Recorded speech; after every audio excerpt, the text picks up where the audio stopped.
जो वीडियो है ये इलेक्ट्रीशियन के लिए है स्पेशली। इलेक्ट्रीशियन के जो भी सीबीडी एग्ज़ाम में आने वाले क्वेश्चन हैं और जो आईटीआई के एग्ज़ाम में आएंगे और रेलवे के एग्ज़ाम में आएंगे वो क्वेश्चन हैं जो कि निमी मॉक टेस्ट से उठाए गए हैं और आप भी इसको जाके देख सकते हैं।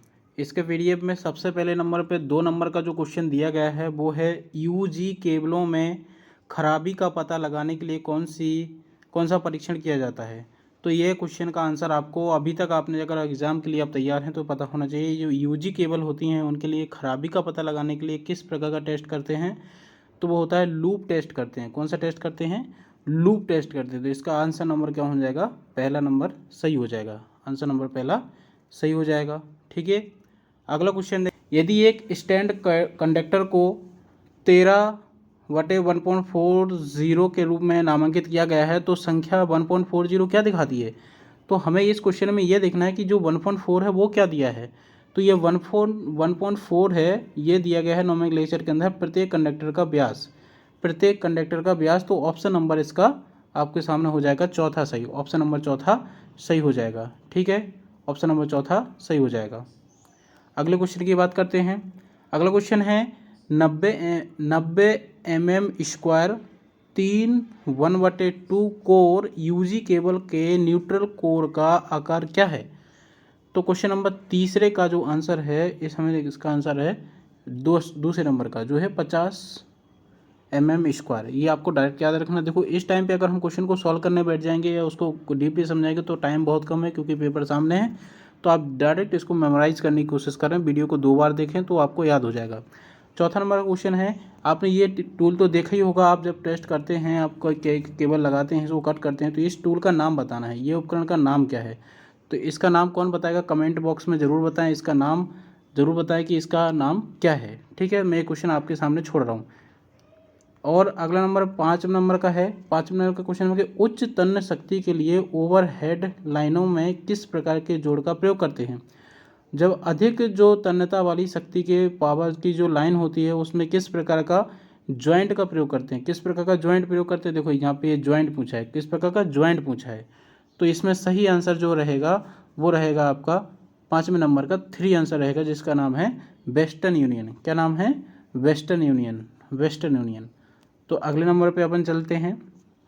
अगला क्वेश्चन है विद्युत की मात्रा की इकाई क्या है? विद्युत की मात्रा की इकाई, विद्युत की मात्रा अगर है तो उसकी इकाई क्या होगी? तो 6वें नंबर का आंसर है कूलाम। कूलाम जो कि विद्युत की मात्रा को बताता है। विद्युत को नहीं बताता, विद्युत की मात्रा को बताता है। याद रखें, विद्युत की मात्रा को बताता है। अगला क्वेश्चन है चित्र में दिखाई गई सोल्डरिंग विधि का नाम बताएं। ये जो सोल्डरिंग विधि दिखाई गई है इसका आपको बताना है कि ये कौन सी विधि दिखाई गई है। सोल्डरिंग की कौन सी विधि दिखाई गई है? आपको कभी अब देखा है आपने तो बताइए। इस तरीके से ये आयरन रॉड है। ये क्या है? ये एक आयरन रॉड है जो कि ये हाथ हैंड में पकड़ी हुई है। यहाँ पे ये 2 इलेक्ट्रोड आ रहा है इधर से और इसकी एक चिंगारी के थ्रू इसमें बनाया जा रहा है। तो आप इसमें अगर आप पहचानते हैं तो इसका नाम कमेंट बॉक्स में ज़रूर बताएं। इसका जो आंसर है वो आंसर हम बता देते हैं आपको कि इसका आंसर है A3 आंसर है इसका। सोल्डरिंग गन, ये क्या है? एक सोल्डरिंग गन है। ये सोल्डरिंग गन है। अगला क्वेश्चन है 8वें नंबर का, चित्र में दिखाई गई सोल्डरिंग विधि का नाम बता। आपको ये सोल्डरिंग विधि बताना है। ये देख लीजिए ध्यान से, ये कौन सी सोल्डरिंग विधि है। आपको अगर पता हो तो इसके बारे में कमेंट बॉक्स में ज़रूर बताएं। पूरा आप लिख सकते हो, जिससे अगर आप क्वेश्चन के बारे में पूरा लिखोगे जितना आपको याद है तो आपको ज़्यादा चीज़ें याद रहेंगी। तो 8वें नंबर पर ये रहा। तो 8वें नंबर का आंसर आप कोई बताएगा क्या कमेंट बॉक्स में? तो बताए कि इसका आंसर क्या है 8वें नंबर का। तो ये रहेगा तापमान नियंत्रित सोल्डरिंग। ये क्या है? तापमान नियंत्रित सोल्डरिंग की विधि है। ये कौन सी विधि है? तापमान नियंत्रित सोल्डरिंग विधि है। ऑप्शन नंबर 4 इसका आंसर हो जाएगा। Temperature control soldering. Temperature control soldering ये चौथा नंबर इसका आंसर हो जाएगा। अगला नंबर पे आ जाते हैं। तांबे के परमाणु के तीसरे कोष में कितने इलेक्ट्रॉन हैं? तांबे के तीसरे कोष में कितने इलेक्ट्रॉन होते हैं? तो इसका आंसर हो जाएगा 18। तांबे के 18 होते हैं तीसरे कोष में इलेक्ट्रॉन। देखिए हम इस तरह के क्वेश्चनों को डायरेक्ट इसके जल्दी जल्दी करते चलेंगे क्योंकि हमारे पास समय बहुत कम है और बहुत सारा आपको अभी पढ़ना है। ठीक है, तो आगे बढ़ते हैं। सबसे पहले नंबर 10वें नंबर पे आ जाता है विद्युत की मात्रा। विद्युत की मात्रा Q का सूत्र क्या है? विद्युत की मात्रा का सूत्र क्या रहेगा? कूलाम बराबर क्या होता है? आपने ये देखा होगा। आवेश बराबर क्या होता है? ये जो विद्युत की मात्रा होती है वही तो आवेश होता है। तो आवेश जो है कूलाम, तो उसका सूत्र क्या होता है, बस ये पूछा गया है। तो ये होता है करंट इनटू टाइम। क्या होता है, करंट इनटू टाइम। तो कूलाम यानी आवेश, क्यू बराबर क्या होता है, करंट मतलब धारा, और गुणा में क्या होता है, समय। क्या होता है, समय। तो ये तुम्हारा ये कुछ सूत्र होता है, ये पूछा गया है, ये बस थ्योरी में दिया है। पहले नंबर का इसका आंसर सही है। आगे अपन बढ़ते हैं। 11वें नंबर क्वेश्चन, डीसी सर्किट की शक्ति की गणना करने के लिए किस सूत्र का प्रयोग करते हैं। डीसी सर्किट की हमें अगर पावर की गणना करनी है तो which formula is use to calculate the power of DC circuit. DC circuit की हमें पावर को फाइंड करना है, तो उसके लिए क्वेश्चन दिया गया है। तो क्वेश्चन का जो आंसर होगा वो होगा करंट इंटू वोल्टेज। क्या होगा, करंट इंटू वोल्टेज। हमें पावर बराबर सूत्र होता है करंट इंटू वोल्टेज। क्या होता है, करंट इंटू पी बराबर आई, करंट इंटू वोल्टेज। आई मतलब क्या है, एम्पियर। इस तरीके से ये करंट को बताता है। ठीक है, तो ये करंट के एक सूत्र दिया गया है 11वें नंबर। अगला क्वेश्चन है 12वें नंबर का, ठोस चालक में की तुलना में तंतु चालक का क्या लाभ है। ठोस चालक की तुलना में तंतु चालक का क्या लाभ है। इसको कुछ थोड़ा सा इंग्लिश में देख लेते हैं। What is the advantage of the standard conductor over the solid conductor. इन दोनों में अंतर बताना हमें, स्टैंडर्ड कंडक्टर और ओवर दी सॉलिड कंडक्टर के बारे में हमें अंतर बताना है। क्या है, तो अधिक लचीला होता है, मोर फ्लेक्सिबल होता है। एक स्टैंडर्ड के कंपेरिजन में एक सॉलिड कंडक्टर क्या होता है, अधिक लचीला होता है। जैसे कि तांबा का तार बिल्कुल मुलायम होता है। आपने देखा होगा तांबा का तार क्या होता है, मुलायम होता है, इस तरीके से होता है। वहीं पे एक सॉलिड कंडक्टर भी हो सकता है, कैसे होता है, बिल्कुल सॉलिड हो सकता है। जैसे कि एक छड़ की रॉड है, तो एक अच्छा कंडक्टर क्या हो सकता है, वो मुलायम भी हो सकता है। ध्यान रखिए इस चीज़ को। अगले क्वेश्चन पर चलते हैं अपन। कम क्रैपिंग टर्मिनेशन का लाभ क्या है। ये क्रैपिंग टर्मिनेशन क्या कहलाता है, आपको ये सारा कुछ बिल्कुल क्वेश्चन कमेंट बॉक्स में पूरा लिख देना है। जितना आप इसके बारे में जानते हैं ये आपको आना चाहिए। फर्स्ट ईयर में अगर आप हैं तो इसका जो आंसर है मैं बता देता हूँ डायरेक्ट करके। ढीले कनेक्शन से बचें, ढीले कनेक्शन से बचें। ये क्रैपिंग टर्मिनेशन, इसका लाभ क्या होता है, ढीले कनेक्शन से बचाता है ये हमें। अगले क्वेश्चन का आंसर, अगले क्वेश्चन का देख लेते हैं आंसर क्या है। भूमिगत केबल का कौन सा भाग धातु आवरण को जंग से बचाता है। कौन सा भाग है जो भूमिगत केबल, जैसे ज़मीन के अंदर कोई भी केबल अगर बिछाई गई है तो उस केबल का कौन सा भाग क्या होगा, कौन सा भाग है जो कि उसको जंग लगने से बचाती है। तो उसका आंसर आपको देखना है, वो है बेडिंग। क्या है उसका आंसर, बेडिंग है। उसका आंसर क्या है, बेडिंग। ये बहुत ज़्यादा अच्छा क्वेश्चन है और ये अधिकतर क्वेश्चन पूछा भी जाता है, इंटरव्यू वगैरह में भी पूछा जाता है, तो आप इसको ज़रूर याद रखें। अगला क्वेश्चन है, what is the use of dip soldering की बात होती है। डिप सोल्डरिंग विधि का प्रयोग कहाँ होता है। डिप सोल्डरिंग विधि कहाँ होती है, 15 नंबर का क्वेश्चन है। तो आपको इसमें आंसर के देखिए देखना है, तो ये नंबर होता है इसका 3 नंबर का आंसर सही है। जैसे कि पीसीबी पर छोटे छोटे घटकों की सोल्डरिंग, पीसीबी पर छोटे छोटे घटकों की सोल्डरिंग, ये इसका आंसर सही है। 16 नंबर पे अपन आ जाते हैं। 16 नंबर का आंसर क्या है, 16 नंबर में देखते हैं अर्धचालक पदार्थ का कौन सा अर्धचालक पदार्थ कौन सा है इसमें से। ये सबको पता है अर्धचालक पदार्थ इसमें से कौन सा है, सबको यहाँ आंसर इस कमेंट बॉक्स में जरूर दें कि कौन सा इसका सही आंसर है। तो अर्धचालक क्या है, जर्मेनियम है। क्या है, जर्मेनियम है, जो कि इलेक्ट्रिशियन के जो अगर मैं बात करता हूँ तो उसमें जर्मेनियम एक क्या है, सेमी कंडक्टर के रूप में काम करता है। आगे चलते हैं अपन। अगला है, ये है फिटर और इलेक्ट्रीशियन का ये मिक्स क्वेश्चन है। कोई इसकी रीडिंग निकाल के अगर बताता है और उसका पूरा अगर भेजता है ग्रुप के अंदर, व्हाट्सएप ग्रुप के अंदर, तो मैं मानता हूँ कि हाँ वो अच्छी पढ़ाई कर रहा है। इसका आंसर सॉल्यूशन पूरा कोई निकाल के दिखाए कि इसका आंसर क्या होगा। इसका 4.55 आंसर आएगा, ठीक है ना। तो इसका 4.5 ये माइक्रोमीटर है। इसकी रीडिंग किसको आती है, वो लोगों ग्रुप में इसको भेजें जरूर करके, ठीक है। मैं उम्मीद करता हूँ जैसे सुमित है, पवन है, अशोक है, ये लोग और विकास है, ये इसकी रीडिंग करके ज़रूर भेजेंगे। रोहित है, ठीक है। कंडक्टर का आकार मापने के लिए किसका उपयोग किया जाता है। कंडक्टर का आकार किससे मापते हैं, 18 नंबर का क्वेश्चन है। तो इसका आकार मापते हैं हम स्टैंडर्ड वायर गेज से। किससे मापें, कंडक्टर का, हमारे पास कंडक्टर वायर है उसका आकार किससे मापेंगे, स्टैंडर्ड वायर गेज से मापेंगे। सीधी सीधी बात है, कोई परेशानी की बात ही नहीं है। बस उसने कंडक्टर लगा दिया। क्या लगा दिया? कंडक्टर। तो इसमें आपको कन्फ्यूज़ होने की ज़रूरत नहीं है, चाहे बाहर बोले चाहे बाहर नहीं बोले, कंडक्टर का बोलता है। कंडक्टर हमारे लिए क्या है? वायर है। तो वायर गेज से ही उसकी हम मोटाई का मापन करेंगे। अगला है भूमिगत केबल में सर्विंग परत का उपयोग होता है। सर्विंग परत का उपयोग होता है।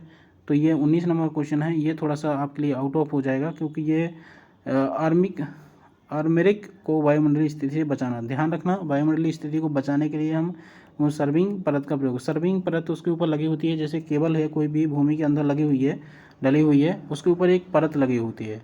तो उसका काम होता है वायुमंडलीय जो इन्वायरमेंट है उससे बचाना होता है।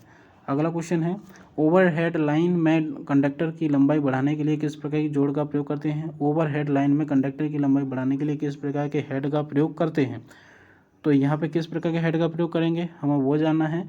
तो 20 नंबर क्वेश्चन में इसका है western union joint. Western union joint ध्यान रखें, ये वेस्टर्न यूनियन जॉइंट बहुत ज़्यादा मोस्ट क्वेश्चन है इसके लिए। जहाँ भी अगर इसको आप देखते हैं तो आप ज़रूर इसको फॉलो करें। ओवर हेड लाइन में कंडक्टर की लंबाई बढ़ाने के लिए किस प्रकार के जोड़ो। ओवर हेड लाइन है कोई बहुत बड़े पोल की लंबाई की, हमारे पास में क्या है पोल है, उसमें अगर ओवर हेड लाइन है उसको हमें अगर उसकी लंबाई बढ़ानी है तो हमें क्या देना पड़ेगा, बीच में यूनियन जॉइंट देने का, वेस्टर्न यूनियन देना पड़ेगा। ठीक है। तो अगला क्वेश्चन की बात करते हैं।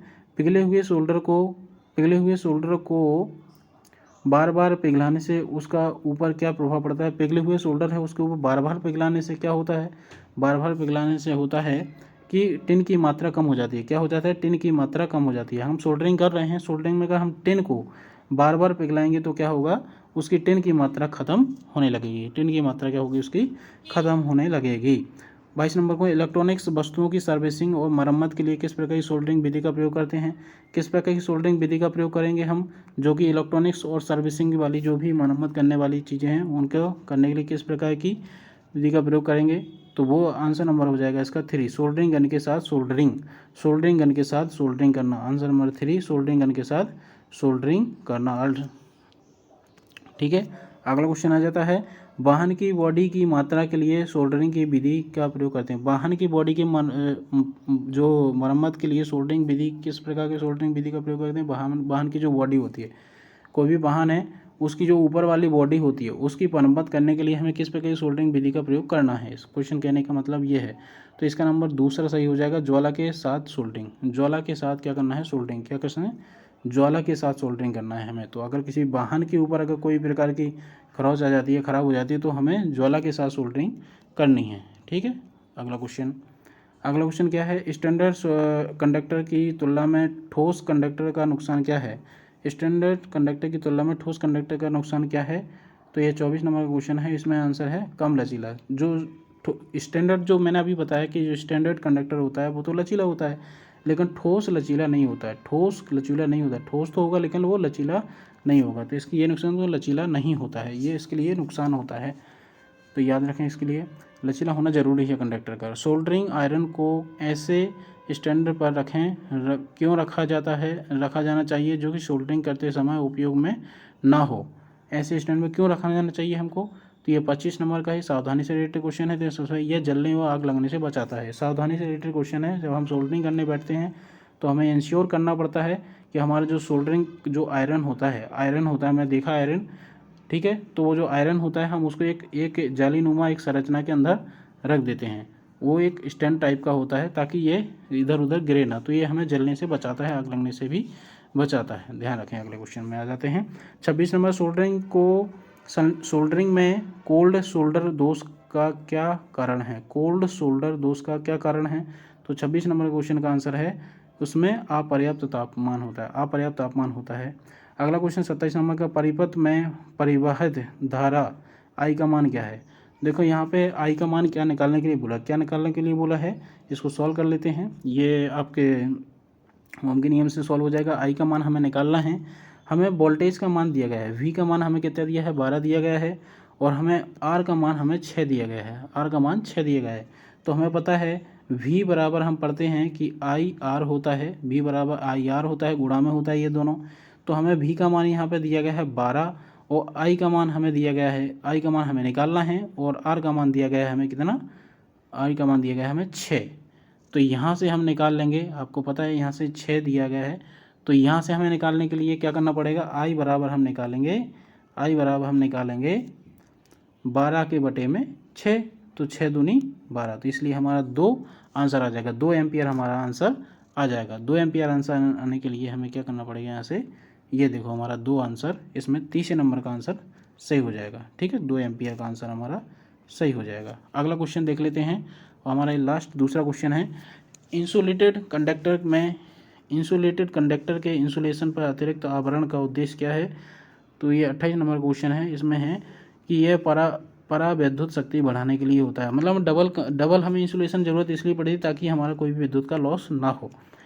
33 किलोवाट से 66 किलोवाट तक की भूमिगत सेवाओं के लिए किस प्रकार के केबल का प्रयोग करते हैं। तो हमें अतिरिक्त हाई टेंशन केबल का प्रयोग करना पड़ेगा। कैसी केबल का, अतिरिक्त हाई टेंशन, सॉरी ये आंसर पिछले वाले का है, तो हमें अतिरिक्त हाई टेंशन केबल का प्रयोग करना पड़ेगा। 33 से लेके 66 किलोवाट तक की अगर हमारी कोई भूमिगत लाइन हमने बिछा रखी है तो हमें अतिरिक्त हाई टेंशन केबल का प्रयोग करना चाहिए। और लास्ट क्वेश्चन आज का 30 नंबर का है, एक अच्छे चालक का गुण कौन सा होना चाहिए। एक अच्छे चालक का गुण होना चाहिए कि वो कम विशिष्ट प्रतिरोध रखे। कम से कम प्रतिरोध रहेगा तभी तो हमारे लिए अच्छा चालक होगा। ठीक है, तो अगर वीडियो अच्छा लगता है तो आप इसमें जो भी मैंने पूछा है वो उसका आंसर देना है, और जो माइक्रोमीटर का सवाल तुमने लगाया हो उसको भेजना है। तो माइक्रोमीटर की जो रीडिंग आएगी 4.55 आएगी, आप सवाल का सॉल्व करके मेरे को भेजना है। ठीक है, क्वेश्चन था इसी तरह के क्वेश्चन तुम्हारे जो CBT एग्जाम में आएंगे, कोई टेंशन लेने की बात नहीं है। आगे भी और सारे क्वेश्चन हैं, अगर आप कमेंट करते हैं तो मैं आगे भी वीडियो बना दूंगा। Thank you very much.